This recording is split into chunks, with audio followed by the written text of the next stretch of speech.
16 कन्याओं में 13 बेटियां तो धर्म की पत्नियां बनी। 13 बेटियों का विवाह धर्म के साथ हुआ, बची 3।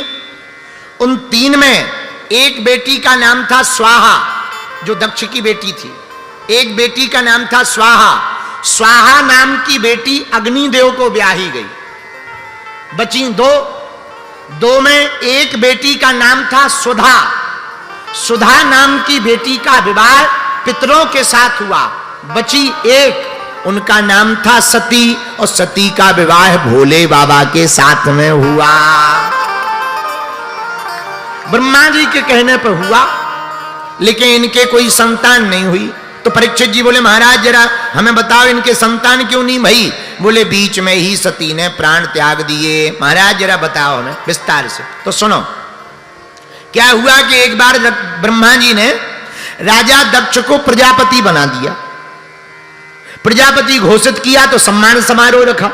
तो सम्मान समारोह में सब देवता आए, तो शंकर जी भी आए, विष्णु जी भी आए। तो जैसे ही, अच्छा नेताओं की आदत होती है नेता हमेशा लेट आते, तो थोड़ा राजा दक्ष लेट आए।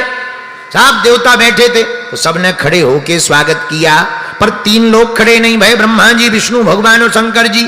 ब्रह्मा जी तो पिताजी हैं, विष्णु भगवान परदादा हैं, और शंकर जी ने सोचा वाह हम भी ब्रह्मा जी और हम में और भगवान विष्णु में अंतर ही क्या है, तो वो भी बैठे रहे। पर आदमी की नजर होती है, 100 लोग प्रणाम कर लें, एक ना करें, उसी पे नजर जाती है। 10 लोग राम राम कर लें, एक ना करें, उसी पे नजर जाती है। ये कौन है भैया, जरा इसका पता करो कौन है। सब लोग खड़े, 3 लोग नहीं खड़े। राजा दक्ष की खड़े लोगों पे नजर नहीं गई, जो बैठे हैं उन पे गई। अब पिताजी को क्या कहें, परदादा जी को क्या कहें, पर शंकर जी को देख करके दिमाग खराब हो गया। तो सबसे बाद में इनके प्रवचन होने थे दक्ष के।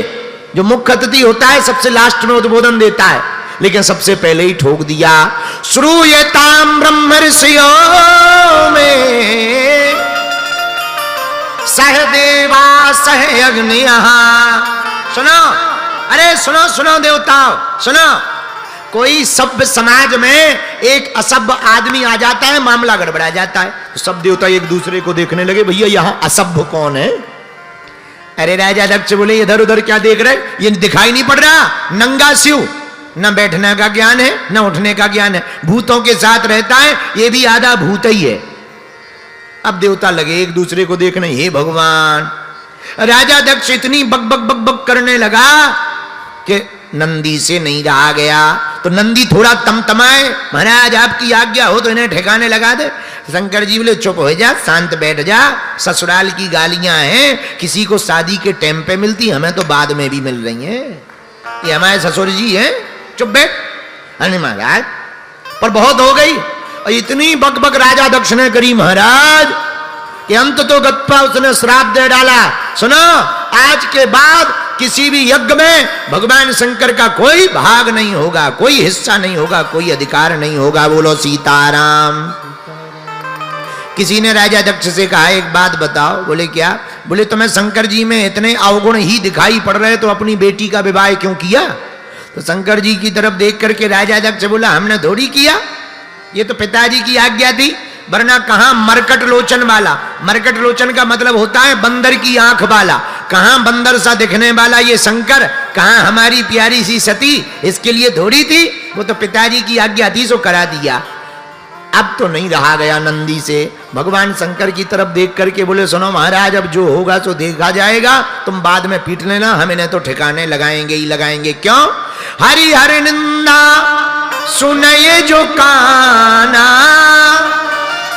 हो ही पाप गौ घात सम। जो भगवान की हरि की निंदा अपने कानों से सुनेगा उसे गोहत्या बराबर पाप भोगना पड़ेगा। बोलो सीताराम। जोर से बोलो, और जोर से बोलो। अब नंदी तमतमा के खड़े भाई, हे राजा दक्ष, जब से आया है बक बक बक बक बक कर रहा है, जा हमारे प्रभु को तूने श्राप दिया, हम भी श्राप दे रहे, जा तेरा मुंह बकरे का हो जाए। अरे जहां बकरे का श्राप दिया सो बगल में भृगु जी खड़े थे, अपनी दाढ़ी पे हाथ फेर के बोले ए नंदी, ये ससुर दमाद का मामला था, तू क्यों बीच में बोला? जा, हम भी श्राप देते हैं शंकर जी के जितने गढ़ हैं सबके सब पाखंडी हो जाएं। नंदी बोला है हमें पाखंडी बोला, ले बाबा हम भी तुझे श्राप देते हैं। हाथ में जल लेकर के नंदी ने श्राप दिया, जा पंडित तेरे जैसे जितने ब्राह्मण हैं सबके सब मांगने वाले ब्राह्मण हो जाएं। हम ब्राह्मणों को तो उसी दिन से श्राप लग गई भैया, इसीलिए हम सब मांग करके ही सीताराम बोलो जय बजरंग बली की। नंदी का श्राप है ऑलरेडी ही, तो अगर मांग भी ले तो समझ जाना ये हमारा काम नहीं है, नंदी के कारण कर रहे हैं, अपने कारण नहीं, नंदी जी के कारण। बोलो सीताराम। जहां नंदी जी ने श्राप दिया अब तो जय जय हो गई, बोलो जय सिया राम। जोर से बोलो, और जोर से बोलो। शंकर जी ने मन में सोचा, लो आए तो थे सम्मान समारोह को, चल रहा है श्राप समारोह, बड़ा गलत है। सोई शंकर जी ने सोचा यहां से जाना ही बढ़िया रहेगा, सोई शंकर जी अपने गणों को लेकर के चले गए, बोलो सीताराम। पर अपनी पत्नी को नहीं बताया, सती जी को नहीं बताया, हर बात बतानी भी नहीं चाहिए। हाँ, जितने विवाहित पुरुष बैठे हैं देख लो, सीख लो शंकर जी से। हाँ, पहले ही दिन बता देते तो रोज लड़ाई होती, शंकर जी जानते थे, इसलिए बताया नहीं, चुप हो गए, एकदम शांत बैठ गए।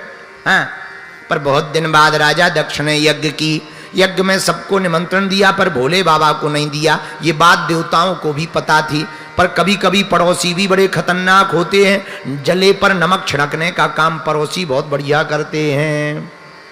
देवताओं को पता है कि बुलाया नहीं, तो देवता भी कितने गजब के, विमान कहीं से भी ले जाते। भाई रोड हो तो एक ही रास्ता, नाव हो तो एक ही नदी, पर विमान के लिए तो आसमान है, कहीं से भी ले जाओ। पर देवता इतने खतरनाक, कैलाश पर्वत से ही हूं हूं ले जा रहे हैं, एक निकले दूसरों हाउ हाउ हाउ, और ऐसे नहीं गावे बजावे, और जहां कैलाश पर्वत आवे सो ज्यादा धीमो विमान कर ले और जोर जोर से बजावे राम राम राम राम राम। शंकर जी तो ध्यान में बैठे, लेकिन सती जी का दिमाग सुबह से ही खराब है कि आज दिन भर से विमान निकल रहे, हवाई जहाज निकल रही, हेलीकॉप्टर निकल रहे, क्या गड़बड़ है भैया, कहीं युद्ध छिड़ गया है क्या? लगातार निकल रहे। सोई एक विमान में गंधर्वियां जा रही थी, नीचे से सती जी ने हाथ हिला के पूछा, अरे बहनों कहां जा रही हो? सोई ऊपर से गंधर्वियां बोली, अरे बहन तुम घर पे ही बैठी है, तो ये ना पता तेरे पिताजी ने विशाल यज्ञ को आयोजन करो है। सोई इशारों करके सती बोली, हाँ हाँ पतो पतो पतो, चलो चलो हम भी आए। अब भोले बाबा बैठे बरगद के पेड़ के नीचे, अब पहुंच गई सती जी, चरणों को दबाने लगी। भोले बाबा बोले, देवी जी आज बड़ी सेवा हो रही है, कुछ खास बात है क्या? तो सती जी बोली, नहीं महाराज, हम स्त्रियों का तो धर्म है पति के चरणों की सेवा करना। और सुन लो भैया, जितने विवाहित पुरुष बैठे हैं, हमारा निजी अनुभव नहीं है, दूसरों का है। जिस दिन तुमको खूब बार बार चाय के लिए पूछा जाए, बार बार तुम्हें हलवा के लिए पूछा जाए, समझ जाना या तो जेब कटनी है या गर्दन कटनी है। दो ही कारण है, जेब कटनी है जिस दिन ज्यादा चाय के लिए पूछा जाए, समझ जाना गड़बड़ है कि मार्केट में कोई नई साड़ी आई है, या कोई नया सा उनको जो है हार वार लेना है, या पड़ोसन बढ़िया वाली साड़ी पहन के आ गई, बस यही कारण हो सकता है। तो सती जी चरण दबाने लगी, तो ही भोले बाबा बोले, देवी आज बड़ी सेवा है रही, क्या बात है? महाराज हम पत्नियों का तो धर्म है पति की सेवा करना। ये पुराने जमाने में था, आज के जमाने में नहीं है। आज के जमाने में तो उल्टा है, बोलो सीताराम। हाँ, ऐसा कोई पुरुष बैठा है जिनकी धर्म पत्नी रोज चरण दबाती हो, पर झूठ ना बोलना, नाक, हाँ नहीं तो हम हनुमान जी से पढ़ा। अरे पूरे पंडाल में एक भी नहीं है। हाँ एक है, हाँ खड़े हो भाई साहब, हाँ खड़े हो। ये जो फुल टी शर्ट वाला है, जरा इस पे कैमरा कर, अरे ये पे मना कर, फुल टी शर्ट वाले पे कर। ओए भैया संस्कार वाले, पैसा पूरे लोगे, काम अधूरे करोगे। हाँ तो ठटरी के बरे तक यहाँ खड़ो भाव, इसीलिए तो पे कैमरा करवा रहे कि तोरे तो लुगाई ही नहीं है। मूसर चंद, हमने ये कहा कि ऐसा कोई भाग्यशाली पुरुष है जिसकी पत्नी प्रतिदिन चरण दबाती हो। तू दोनों हाथ खड़े किए थे, ठटरी के बरे, नक कटा, खड़ा हो। जे बता कहूं हिडन तो नहीं है, हैं? क्या बोले?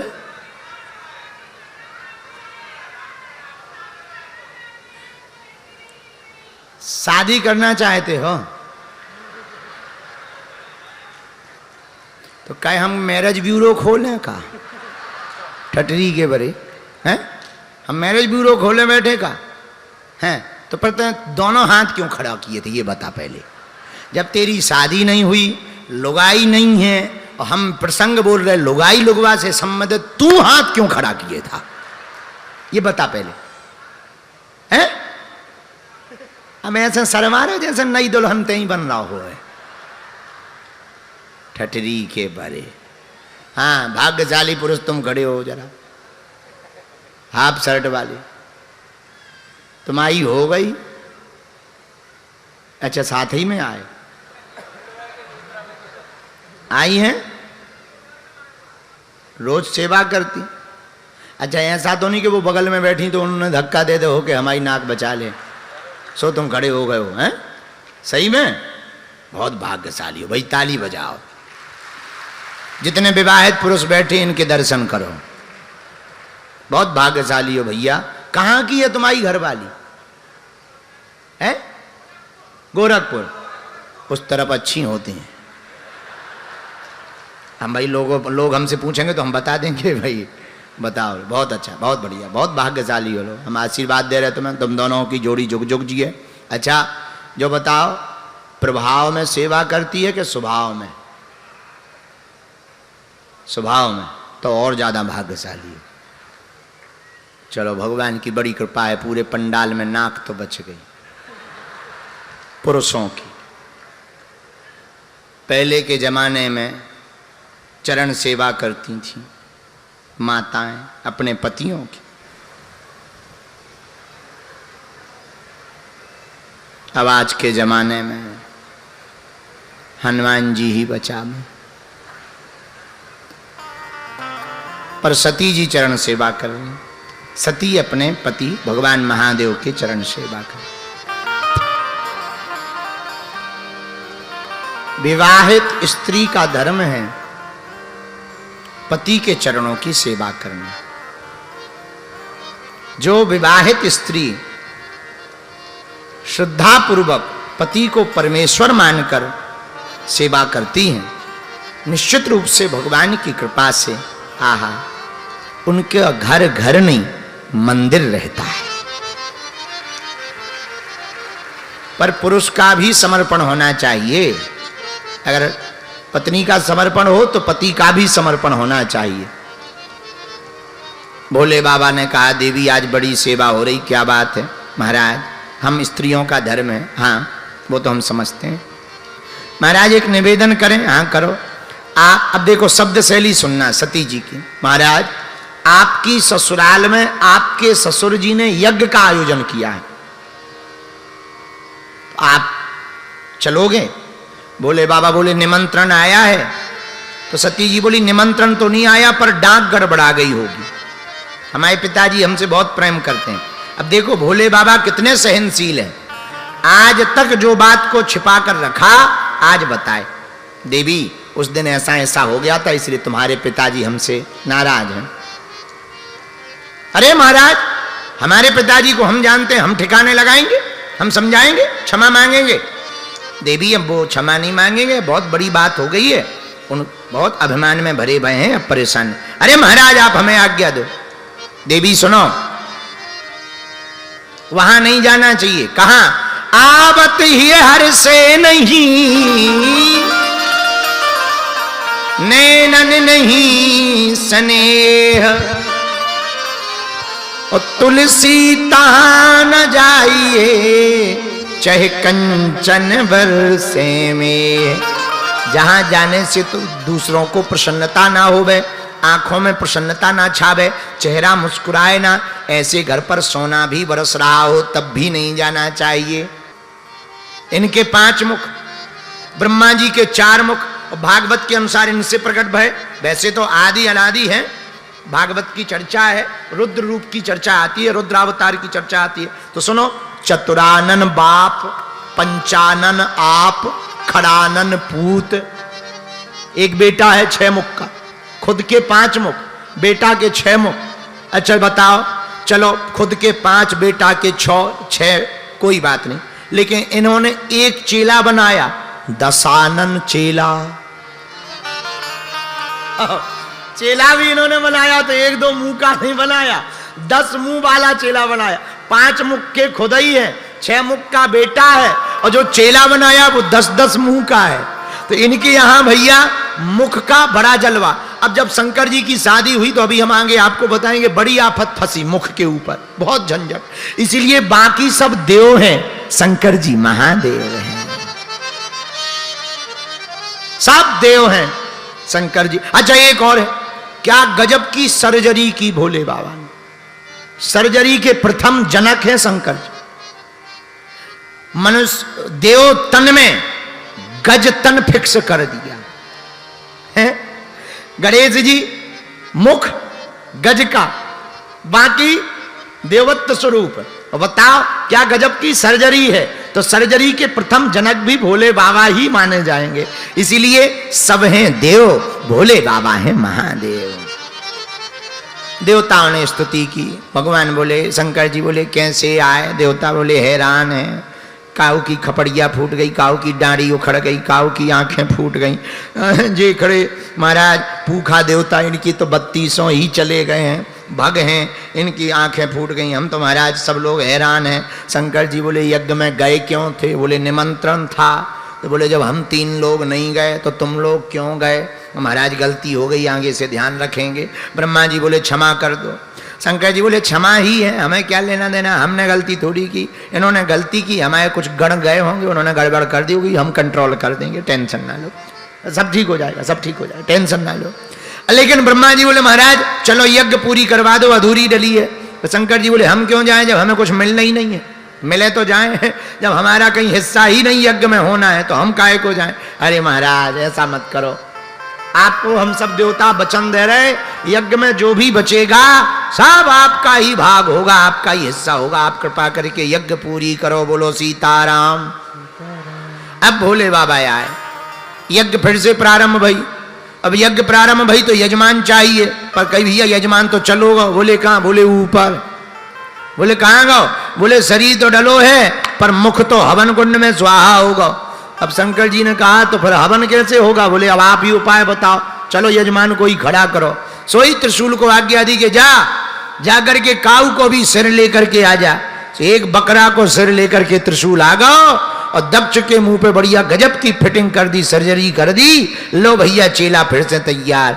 और जहां दक्ष का मुंह पे भैया बकरा को सिर लगो, सोई उसे ख्याल आया कि पूरा खेल जो है खपड़िया का ही था। ये खपड़िया ठीक बदल गई। पहली वाली खपड़िया ऐसी थी कि शंकर जी से ही विरोध करवा दिया था। सोई हाथ जोड़ लिए राजा दक्ष ने और स्तुति करने लगा, और स्तुति अपनी ही भाषा में करने लगे।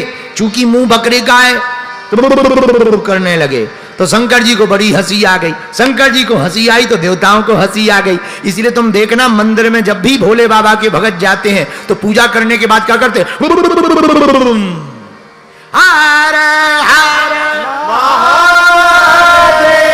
तो शंकर जी को खूब हंसी आती है। ससुर जी की याद आ जाती है भोले बाबा को, तो उन्हें खूब हंसी आई। आहा, यज्ञ संपन्न हुई। कुछ दिन बीतने पर अब भैया एक ऐसा राक्षस दैत्य हुआ जो काऊ से न मरे, क्योंकि उसने वरदान लिया था कि हम तो शंकर जी के तेज से उत्पन्न उनकी संतति से ही हम खत्म होंगे, नहीं तो भैया हमें कोई नहीं मार